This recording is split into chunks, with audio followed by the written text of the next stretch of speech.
training frequency اللي هو التردد على التمرين. هل لما اتمرن العضله مره واحده في الاسبوع زي ما اتمرن العضله مرتين اتنين في الاسبوع؟ طبعا زي ما انت عارفني مش بقعد قاعده بلدي واقعد اقول كلام. دراسه اتعملت سنه 2015 بتاكد الدراسه ان هم عملوا مقارنه بين اشخاص بتتمرن العضله مرتين اتنين في الاسبوع ل3 مرات مع اشخاص بتتمرن العضله مره واحده في الاسبوع، وكانت الزياده العضليه كانت بالنسبه للاشخاص اللي هي بتتمرن العضله مرتين اتنين في الاسبوع. اذا التريننج فريكوينسي انك تمرن العضله من مرتين ل3 مرات في الاسبوع ده بيؤدي لزياده عضليه.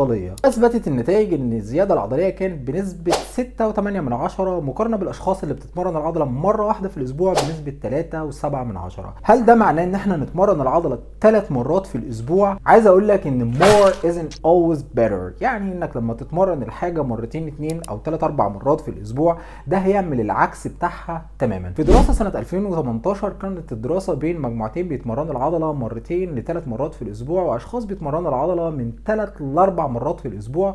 النتائج ان الاشخاص اللي بيتمرنوا العضله من مرتين ل3 مرات في الاسبوع كانت الزياده بتاعتهم احسن من الاشخاص اللي بيتمرنوا العضله 4 مرات في الاسبوع. السبب وراء ده حاجه اسمها بروتين سينثيز، هي العمليه البنائيه اللي جسمك بياخدها بعد التمرين لمده 36 ل 48 ساعه للبناء العضلي. باجي اتمرن العضله مرتين اتنين في الاسبوع ولسه البروتين سينثيز لسه واخد الكيرف لتحت وبرجع اتمرن العضله تاني، فهنا بيحصل ماكسمايز ماسل، فبيحصل زياده عضليه. لو انت شخص بيتمرن بوش بول ليج او شخص بيتمرن ابر لور او فول بودي او ايا كان التمرين عشان تمرن العضله مرتين اتنين في الاسبوع وفضلت مكمل لحد شهرين 3 4 ومثبت التمرين بتاعك، هنا انت بتخسر بقى الزياده العضليه. بمعنى ان انت ما ينفعش انك تثبت الروتين بتاع تمرين العضله مرتين اتنين في الاسبوع طول فترة التمرين، لازم هنا تكسر ببرو سبليت، انك تمرنها مرة واحدة في الاسبوع حتى لو شهر ونص او شهرين. عايز اقول لك ان انا جربت الموضوع ده من سنة تقريبا، كنت بتمرن بوش بول ليج وقمت اتمرنت برو سبليت، كنت زهقت من البوش بول ليج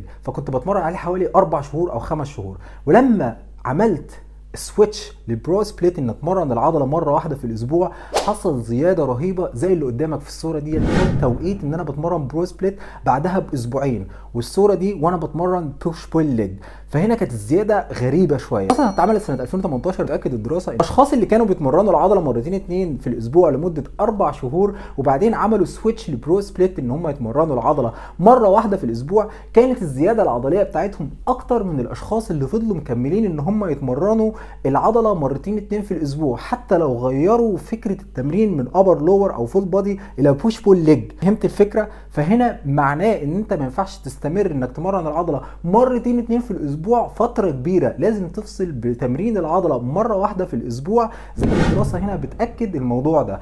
يبقى انت كده استفدت من الفيديو ازاي تمرن العضله وتمرنها كام مره وازاي تتعامل مع قصه السويتش علشان يبقى عندك زياده عضليه كده. وفي نهايه الفيديو ما تنساش تصلي على النبي صلى الله عليه وسلم وتعمل سوبر سيت لايك في كومنت، مش خساره فيا.